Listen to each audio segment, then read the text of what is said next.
All right, good morning, everyone. So it's Betsy and Shannon, good morning. and again, we are Work, Wife, Mom, Mom, Repeat. Repeat. So we're coming this morning. We told you we're not really sure what our episodes are going to be about. They're going to be about real life experiences that could be coming from our motherly side, it could be coming from our wife's side or our work side. But this morning we're going to be talking about youth sports. Last night I went to a youth soccer game, which I haven't been to for a while because, as I mentioned, my son is a college sophomore. So I went to watch a girls' middle school game last night. In which my 8th grader was playing in. Yes.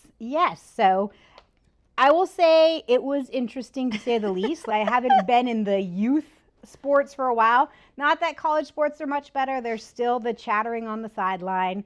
But Shannon, why don't you tell us about what happened last night? Oh, I don't even know where to start. Like the parental chattering on the sideline is what gets us. And right, we always have those meetings with the coaches with, you sign the form that says we're going to conduct ourselves in this manner and we're going to be positive and we're going to do all of these things. And then you show up at a youth soccer game and you would think we are playing, is it the World Cup? Is that soccer? Right. We are literally playing the World Cup. There's money on the line. There's definitely. So you feel terrible because these kids are struggling in regular life in general. They're embarrassed by more than they think. Their bodies are changing and growing on an everyday basis. We call my youngest a baby giraffe. She doesn't even know what to do with her limbs at this point.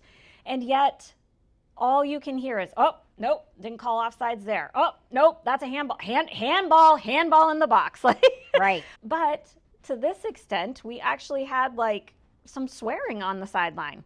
I'm not even sure if we can swear, so I'm not going to say what was said. Right. But it was so negative, and the other team was the one chattering, and they were winning 4-0. And just to clarify the swearing, it was actually a parent name calling a child on the team. Correct. Happened to be my child on the team. Right. But so I didn't know what to do with that. She clearly heard it, right, called out. She was called a little something. Right. And all they were doing was elbowing each other back and forth, and they were only doing it with the ball.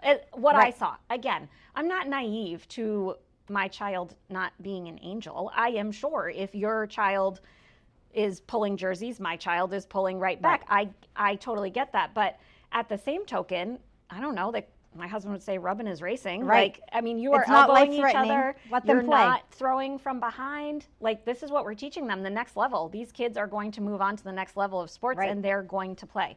I thought the refs handled themselves well. They were seasoned refs, so let's make sure we know that, because I feel definitely parental sideline is helpful. They're literally telling the teenagers who are trying to learn to ref, which is a whole nother problem. We don't have refs, and we're discouraging our youth from doing it because we're telling them what to do. But these were seasoned refs who multiple times said, play through the tackle or play till the whistle, which I thought was a very nice way, because I was trying to think of what to say, which probably would not have been any good. Right. So the fact that they were not saying reacting that, is probably better. Correct, right? Trying not to react, letting them know. And so listening to the refs being able to say those things, I think, was their way of trying to calm the situation down.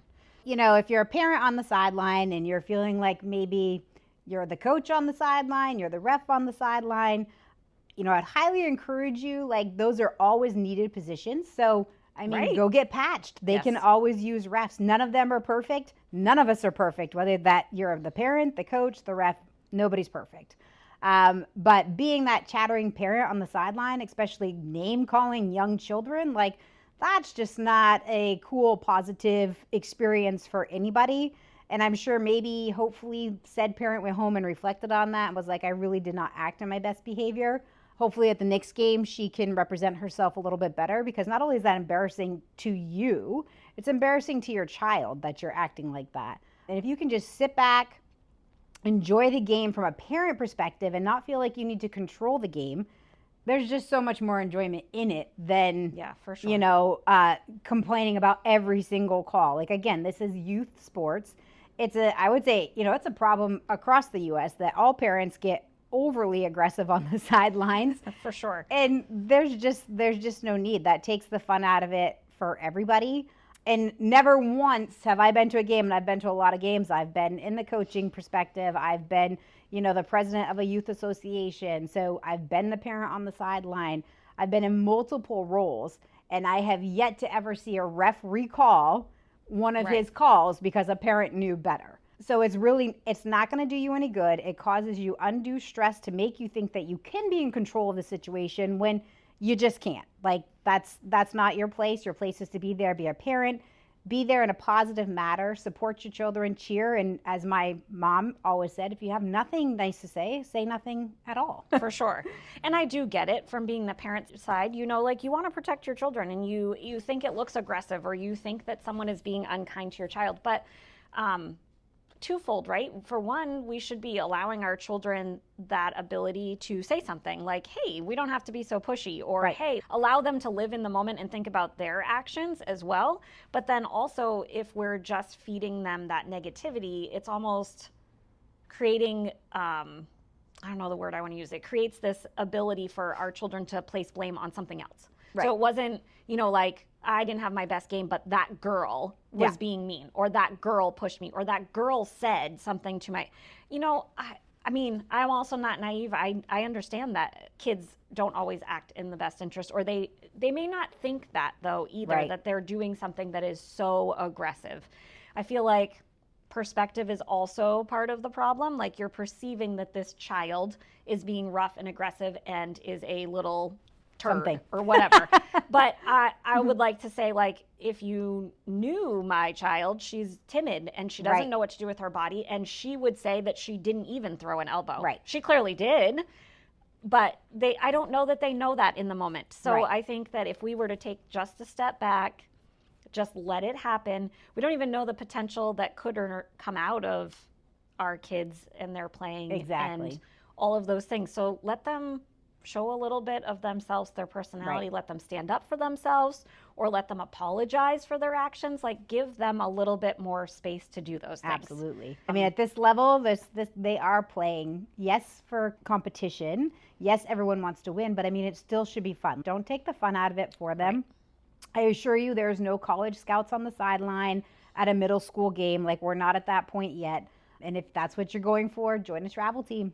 You know, that's a little more competitive, but this is school sports at a middle school level, but it happens at all levels. Like, you know, even I've seen U6 games where parents are, I was going to say, I mean, even more aggressive because, I mean, now little Johnny's getting picked on, and that's just not okay. So just be the light on the sideline, be positive. Just remember, your kids can hear you. Your kids are witnessing, you know, your behavior, and, you know, be proud of the behavior that you bring to the game. Yeah. And if you are feeling frustrated on the sidelines and you feel like you need to say something, take a walk. I do try not to say anything, but like I really enjoyed the 24-hour rule. So like, don't say anything, let it sit, rethink it, replay it.